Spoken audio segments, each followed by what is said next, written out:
Chapter 1: The First Step. The world wasn't broken in the way history books described.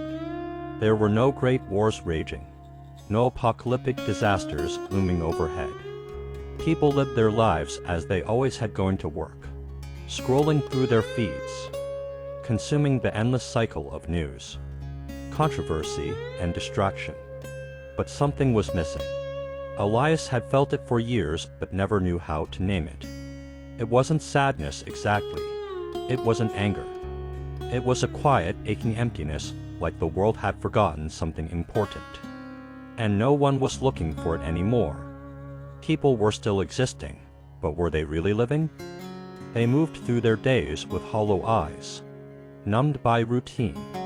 The news thrived on scandal and outrage, pushing fear into the cracks of everyday life. Social media wasn't about connection anymore, it was a performance. They raced for attention. The system had shaped people into something unrecognizable, and the worst part? No one seemed to care. But Elias did. He wasn't powerful or rich. He had no great influence. He had always assumed that changing the world required some grand movement. Some great leader, someone much bigger than himself. Until the day he made his choice. It started small, so small that no one should have noticed.